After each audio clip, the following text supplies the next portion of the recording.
Harvest dipercaya oleh Tuhan untuk mengerjakan namanya keselamatan. Tidak hanya keselamatan, di balik keselamatan ada kesembuhan, pemulihan, ada jalan keluar, apapun. Orang akan melihat namanya Kristus itu benar-benar hidup di Harvest. This is what I call the true church. Ini gereja yang sejati. Setiap individu mencerminkan Kristus dan mengerjakan apa yang Kristus kerjakan. Ini sangat rare sebetulnya. Karena kebanyakan orang datang ke gereja, orang melakukan pelayanan, tetapi remember this, banyak orang tidak menjadi serupa dengan Kristus. Akhirnya apa? Kita pelayanan bisa, kita mengerjakan mujizat pun bisa. Tetapi problemnya bukan itu. Kadang-kadang kita hanya menggunakan apa yang Yesus bisa buat bagi kita. Kita menggunakan kuasanya untuk menjamah orang. Tetapi sebetulnya orang itu tidak mengalami kemerdekaan. Kita baru merayakan 17 Agustus ya. Kita baru merayakan namanya Hari Kemerdekaan. Apakah bangsa Indonesia benar-benar merdeka? Apakah orang Kristen dan pada khususnya anak Tuhan? Kenapa saya bilang orang Kristen dan anak Tuhan? Belum tentu orang Kristen itu anak Tuhan. Ya, mereka bisa datang sama Tuhan, mereka bisa mengerjakan apa yang Tuhan mau, tetapi kenapa tidak bisa dibilang sama dengan anak Tuhan? Tidak mengalami kemerdekaan Kristus, tidak mengalami Kristus, tidak memancarkan Kristus. Ini key point daripada kekristenan yang kita punya di dalam Alkitab adalah menjadi serupa segambar dengan Kristus. Jadi merdeka, kita telah dibebaskan dari apapun, segala kuasa, segala belenggu, segala dosa terutama, sakit penyakit, apapun. Di dalam Kristus itu boleh terjadi dan telah merdeka. Katakan sama saya, merdeka. Telah merdeka. This is very important. Yuk kita buka 1 Petrus 2 ayat 21. Saya menggarisbawahi begini. Anda rindu harvest personal atau secara komunal, secara institusi, menginginkan orang benar-benar dijamah, menginginkan orang benar-benar dipulihkan, menginginkan orang-orang benar-benar ketemu sama namanya Tuhan Yesus. Wow, ini is amazing. Ini adalah 1 Petrus 2 ayat 21. Mungkin ada yang bisa baca, ada yang bisa bacakan bagi saya. 1 Petrus 2 ayat 21. Kita anak Tuhan harusnya ini yang kita hidupi. Boleh ada yang baca? Ya, ya. 1 Sebab Petrus untuk pasal itulah 2. kamu dipanggil, karena Kristus pun telah menderita untuk kamu dan telah meninggalkan teladan bagimu, supaya kamu mengikuti jejaknya. Amin. Bapak Ibu, tidak ada namanya kuasa yang akan mengalir dari dalam dirimu tanpa engkau dan aku menjadi gambaran Kristus, ikut menderita, ikut mengerjakan apa yang Kristus kerjakan, meneladani apa yang Kristus kerjakan. Banyak orang, remember this, dia hanya mau enaknya bersama Yesus, tetapi dia lupa, dia punya tugas-tugas yang sangat-sangat mulia. Yang sebetulnya apa? Tanpa penderitaan, you will never understand what the meaning of love. Karena kasih, katakan sama-sama, kasih penuh dengan pengorbanan. Kasih penuh dengan pengorbanan. Bilang sama-sama, kasih hurts. Kasih itu kalau nggak sakit, Anda nggak mengerti artinya kasih. Kasih itu memang sampai harus habis-habisan. Yuk kita buka lagi 1 Yohanes 3 ayat 16. Ayat 14 dan 16. Saya suka baca ayat-ayat seperti ini apa? Benar-benar karena gini, saya tiap hari just God, Jesus, live in me. So people can see Christ through me. Supaya mereka bisa merasakan kuasa, orang lain bisa melihat keselamatan dari hidupku. Tetapi ini yang harus kita ikuti. 1 Yohanes 3 ayat 14 dan 16. Boleh dibaca.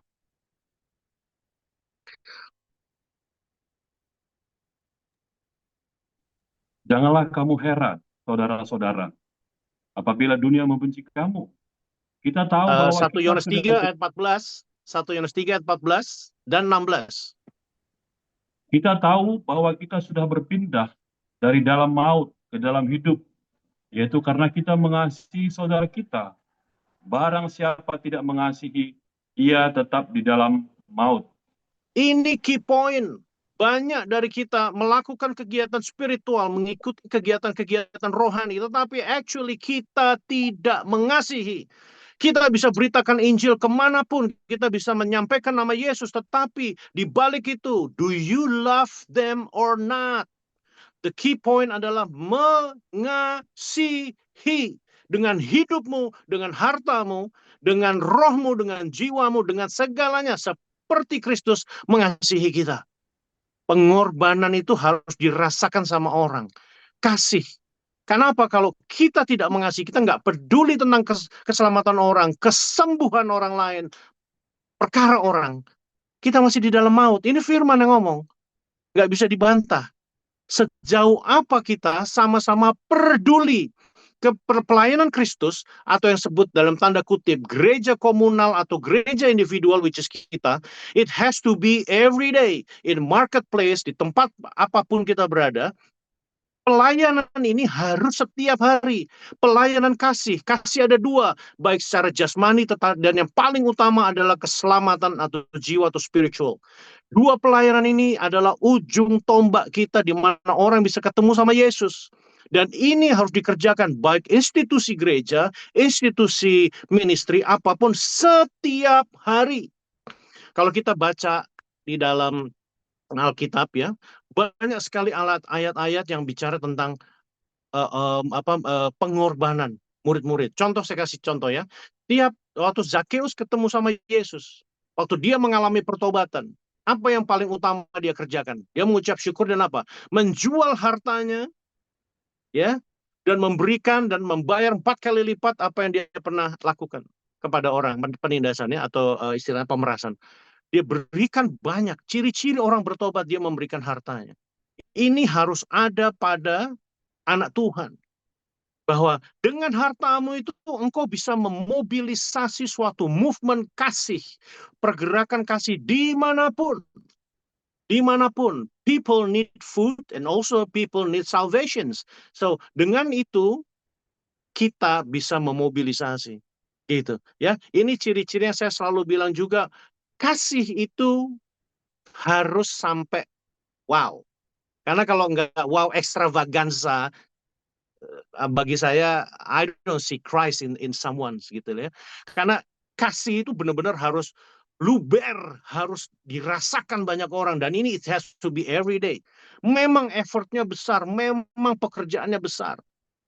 Tetapi ini yang harus kita ambil secara bersama-sama atau individual. Gitu ya.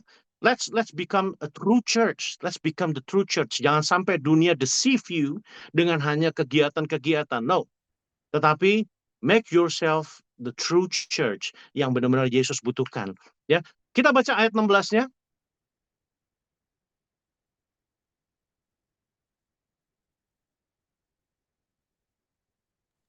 Satu Yohanes 3 ayat 16. Demikianlah kita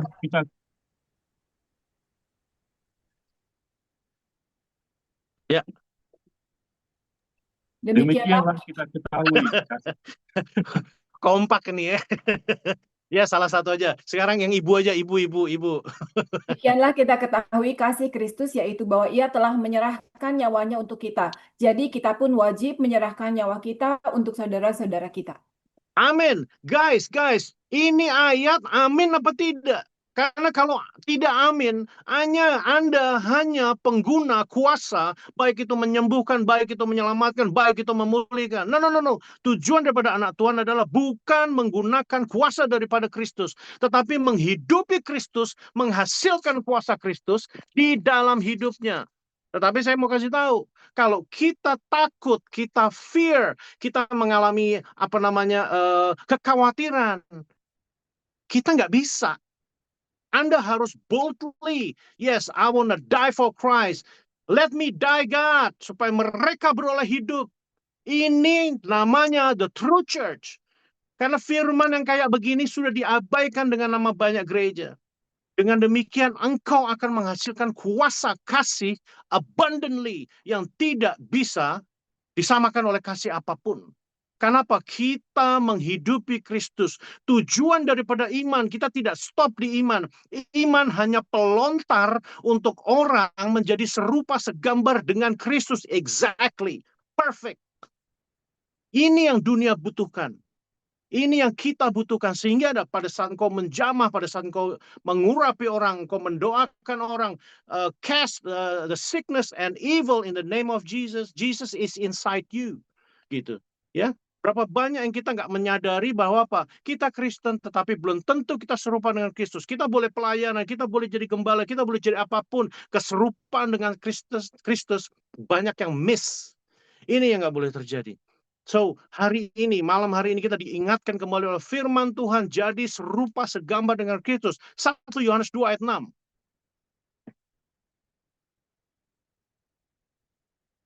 1 Yohanes 2 ayat 6. Boleh ibu yang lainnya, siapapun boleh.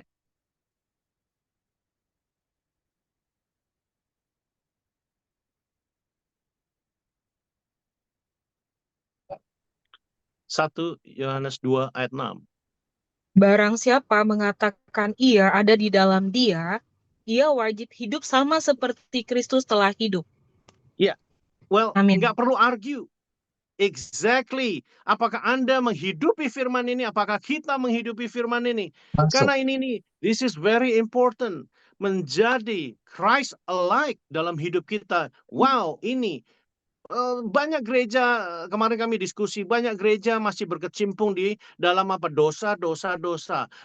Kayaknya gini, saya melihat dosa itu nggak bisa pergi dari diri kita. Hey, darah Kristus telah membersihkan kita. It's our job, it's our responsibility to keep the body of Christ holy, ya. Untuk kita bertanggung jawab kepada tubuh kita, menikmati kekudusan, menikmati kemuliaan, sehingga apa? Hidup kita kembali segambar. Tujuan daripada Kristus mati sebetulnya tidak hanya semata-mata keselamatan. Tujuan daripada Yesus datang ke dunia disalib adalah untuk mengembalikan Anda kepada image yang sejati, yaitu siapa? Kristus Yesus, segambar serupa dengan Dia kembali. Memiliki seluruh otoritas, memiliki seluruh kuasa, memiliki segala integritas karakter daripada Kristus yang diberikan secara cuma-cuma dan dikembalikan kepada kita. Harusnya dosa sudah tidak berkecimpung dalam diri kita. Ini yang kadang-kadang kenapa banyak orang sakit, karena dia masih nyimpen dosa. Dia belum dimerdekakan. Kenapa orang mengalami penderitaan? Kenapa? Kebanyakan, tanda kutip, kebanyakan memang akibat dari dosa. Kalau kita lihat di Alkitab bagaimana Yesus menyembuhkan orang, pergilah imanmu telah menyelamatkan, ya. Maka sembuhlah kamu. Jangan berbuat dosa lagi, maka akan kembali hal yang lebih buruk daripadamu. Ya, banyak sekali orang mengalami kesembuhan. Karena begini, banyak yang dikejar sama orang datang ke Yesus, dia hanya cari kesembuhan. Tetapi pada hakikatnya, spiritual life-nya tidak mengalami kesembuhan. Ini sangat harus menjadi key point bagi kita, teman-teman yang akan melayani, bahwa spiritual healing ini penting sekali. Orang sembuh, tetapi dosa jalan terus. Orang mengalami mujizat, tapi dosa jalan terus. Apa tujuan daripada semua ini? Enggak, bukan itu. Tetapi adalah yang pinpointnya adalah kita harus mengalami dampak itu, di mana Kristus membebaskan dan memerdekakan kita. Kita mengalami Kristus dan menghidupi Kristus, sehingga apa? Dosa nggak balik lagi. Dosa nggak kembali ke kita. Saya sangat banyak berdiskusi, kalau kita udah bicara tentang kekudusan, tentang dosa, itu kayaknya orang Kristen ngeles sana ngeles ini, iya apa benar, akhirnya kayak nggak bisa jawab. Waduh, namanya manusia, Pak. Hey guys, ya kembali lagi saya ingatkan, kita tidak hanya menghadirkan mujizat, kita menghadirkan keselamatan, kesembuhan spiritual. Karena Kristus inilah yang paling penting, orang harus ketemu, orang harus mengalami Kristus, orang harus melihat Kristus, dan otomatis dia akan dipulihkan. Gitu. Jadi saya menghimbau teman-teman, ayo let's go, let's fire up, ya, kita semangat. Dunia membutuhkan Harvest Academy people, ya, seperti teman-teman di sini. Let's go. Saya strongly malam hari ini mengingatkan, ayo hidupi Kristus, jadilah serupa dengan Kristus. Katakan sama-sama, saya serupa dengan Kristus. Saya mau menderita bagi Kristus. Saya mau menderita bagi keselamatan. Saya mau menderita bagi banyak orang. Amin. Amin. Sedikit kesaksian pelayanan saya, Pak Sabto sering sama istri ikut di street Bundaran. Kami keluar, kenapa gereja akhirnya saya pindah keluar. Gereja kami tadinya di kafe, kami selalu pakai kafe, jadi orang datang ke kafe, mereka makan, kita muji Tuhan, mereka share firman di situ, mereka biar dengar. Nah sekarang 2020 semenjak COVID, saya kena 3 kali COVID. Akhirnya saya bilang, Tuhan saya nggak mau kalah lagi sama COVID. Ini baru COVID pertama. Akhirnya saya bilang sama Tuhan, Tuhan di akhir hidupku ini aku nggak pingin iblis mengalahkan saya atau sakit penyakit. Sekalipun aku harus sakit, aku akan tetap keluar dan memberitakan Injil. Karena keselamatan orang itu lebih berarti daripada hanya kesembuhanku. Akhirnya saya keluar dan mulai memindah namanya the church itu di street. Dan sudah 5 tahun. Terakhir baru Kamis kemarin ada 3 orang dilayani, didoakan, termasuk orang Pakistan. Di belakang saya ada orang Saudi Arabia. Yang minggu lalu Pastor Sabto melayani orang Yamen, orang Yamen dan Saudi, ada 2 orang. Di jalan kami, orang datang, kami memuji Tuhan di jalan, kami memproklaim the name of Jesus di Bundaran HI. Orang bisa duduk, orang bisa jalan. Ya 1, 2, 3 orang, tetapi yang diberitakan di situ tentang nama Yesus banyak. Jadi gereja harus nyata. Gereja jangan pernah sembunyikan Yesus di balik gedung. Jangan pernah sembunyikan Yesus di balik dirimu. Tapi nyatakan, keluarkan itu supaya orang melihat Yesus yang hidup. Ya, banyak orang belum dengar nama Yesus. Ini penting sekali di jalan. Sudah 5 tahun, puji Tuhan banyak juga penuaian yang Tuhan berikan. Tapi banyak juga orang yang menolak. Nggak apa-apa. Tugas kita memberitakan. Banyak orang disembuhkan di jalan itu. Ada orang yang mau bunuh diri, ada yang mau cerai, ada yang sakit. Wow, ini pekerjaan Tuhan yang dipercayakan ke dalam dirimu. Jadilah realistis. Jadilah, saya selalu bilang, kita harus kristualis. Katakan sama saya, kristualis. Bukan agamis, bukan spiritualis, tetapi kristualis. Dimanapun kau berada, Kristusmu nyata melalui engkau. Jadi di gereja kalau saya sedang memberitakan Injil di Saudi Arabia, di Madinah, di Mekah, di Nabawi, saya share kasih, saya bicara tentang Isa Al-Masih, saya bicara tentang Yesus Kristus. Kenapa di dalam Quranmu juga ada Taurat, Injil, dan Zabur. Saya selalu bilang pendekatan adalah kenapa Anda merasa jauh dari kami, padahal kitab kami ada di dalam kitabmu, kan gitu. Saya dikasih kesempatan sama Tuhan untuk memberitakan banyak jiwa di Saudi Arabia. Kalau saya lagi terbang ke sana, my plane is my church.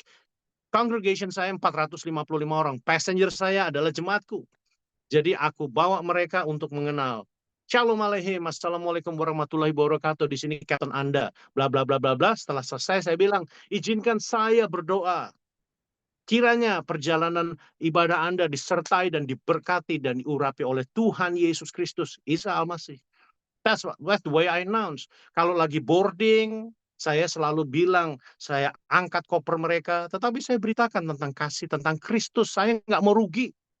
Setiap ke mall, setiap saya pergi kemana, my mind is just only seeing someone's need to be safe. Gitu. Ya, dimanapun, tempat kantormu, tempat pergaulanmu, mallmu, bisa jadi gerejamu. Jadi ini penting sekali. Dan yang terutama kita buka 1 Korintus 3 ayat 16 dan 17. Boleh ada yang bisa baca?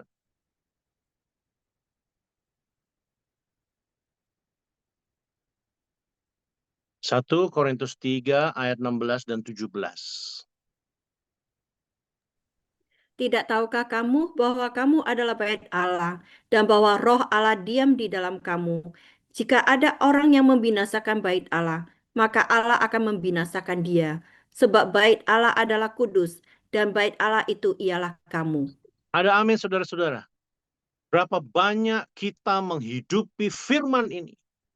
Kenapa? Di marketplace butuh gereja sejati, which is Anda dan saya. Gereja bukan seminggu sekali, bukan. It's every day. Disitulah Anda mendeliver agenda kerajaan surga. Disitulah Anda menjala, disitulah Anda memulihkan. Dan ini harus nyata. Saya melihat banyak orang Kristen ngucapin selamat ulang tahun aja, nyebut Tuhan Yesus saja susah sekali. Di grup atau di mana. Ya, selamat ulang tahun, sehat-sehat, dan sukses. Tuhan berkati. Paling mentok saya banyak lihat cuma Tuhan berkati. Banyak Tuhan. Hanya satu Tuhan Yesus. Nama itu adalah nama yang powerful. Yang harus dideklar kepada banyak orang. Tanpa seandainya gini, kuasa itu mengalir. Tanpa harus didoakan. Orang ini saya percaya bisa sembuh. Nama ini sangat berkuasa. Latihan di rumah. Tuhan Yesus memberkati. Terus nggak hanya sampai situ, Tuhan Yesus mengasihimu. Bolehkah saya berdoa? Can I bless you with something great about Jesus in your life? Tawarkan. Seperti itu. Ya, Qatar 10 tahun, I preach the gospel in Qatar. Kalau Bapak Ibu lihat Saudi Arabia sekarang berdamai dengan Israel, I believe ada word of God yang ditabur di negeri itu. Oleh pendahulu-pendahulu kita atau sampai ke era kita. Ya, firman pada saat ditabur, tanah menjadi subur. Firman pada saat ditabur, orang dituai, pertobatan terjadi. It depends on you and me. Ini sangat penting, saudara-saudara. Amin. Yes, amin. Ya, let's move, let's heal people, let's bless people, let's save people. Ya, ayat terakhir 1 Petrus 2 ayat 24.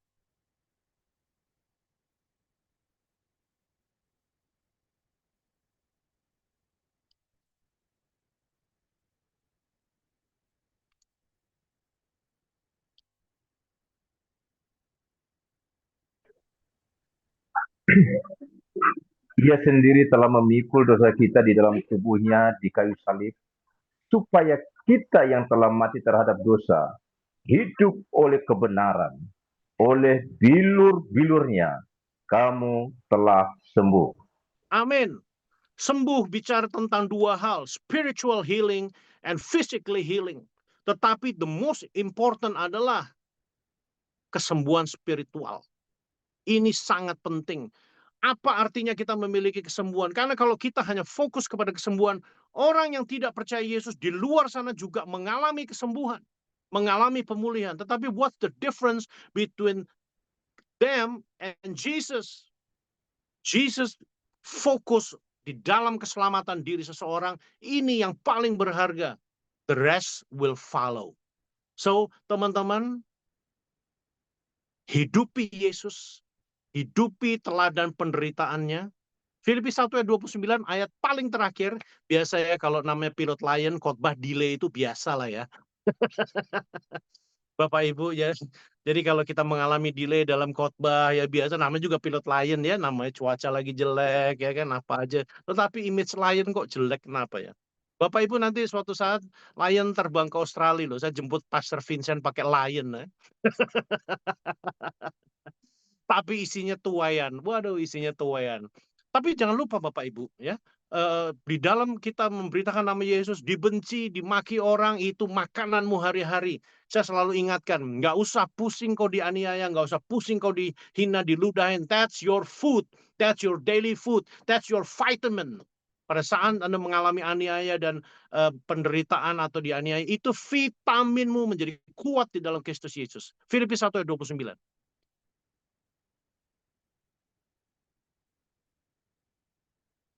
Mari kita baca.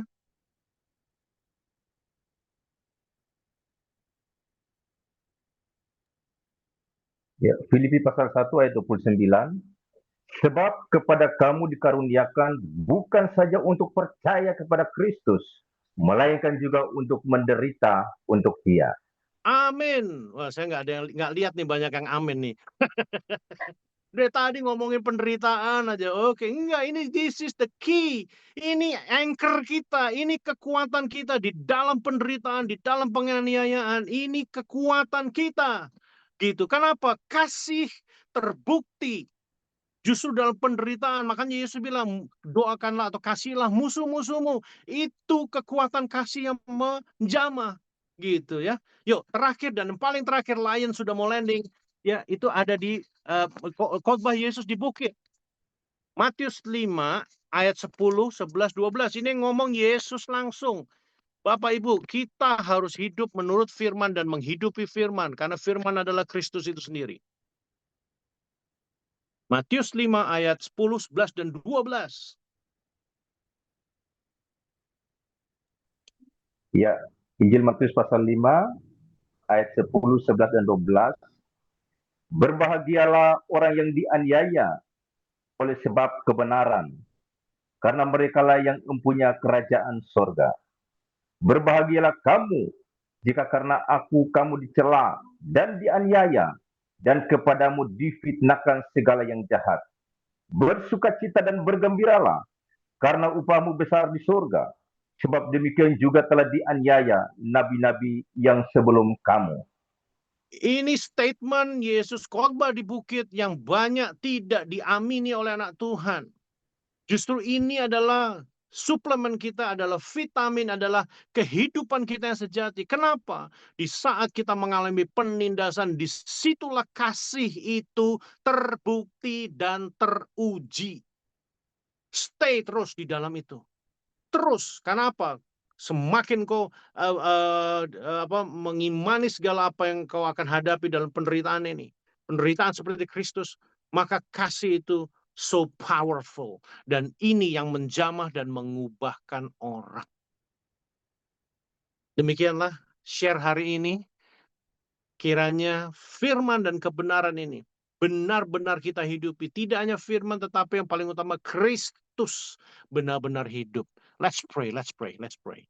Terima kasih Tuhan Yesus ya Rajaku, King Jesus, untuk segala firman yang luar biasa. Cara pikirmu, pola pengertianmu berbeda dan bertolak belakang dengan dunia. Tetapi malam hari ini kami orang-orang spesial, kami orang-orangnya Tuhan, anak-anak Tuhan yang Tuhan pilih dengan kekhususan dan karunia melimpah daripada Tuhan. Kami mengamini seluruh firman ini. Tuhan, kami tidak hanya mau sampai di sini, tetapi kami benar-benar mau dahsyat bersama Kristus. Karena kami tahu banyak orang belum diselamatkan. Banyak orang belum disembuhkan. Banyak orang mengalami perkara-perkara mereka tidak tahu mau kemana. Tetapi kami akan membawa Kristus dimanapun kami berada, setiap saat, setiap hari.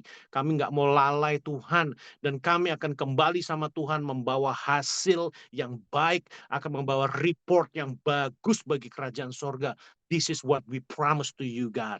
Terima kasih Tuhan, terima kasih untuk segala api, untuk segala pimpinan daripada Roh Kudus, segala kebenaran yang telah Engkau berikan, segala-galanya yang Engkau berikan melalui kayu salib, sehingga kami memperoleh Engkau di dalam hidup kami. Lebih dari cukup. Terima kasih Tuhan Yesus, berkati, urapi Harvest Academy dari pastoral sampai seluruh anggota dan pengerja. Biarlah wadah ini benar-benar dahsyat, dunia melihat Kristus yang benar-benar hidup melalui institusi-Mu ini Tuhan.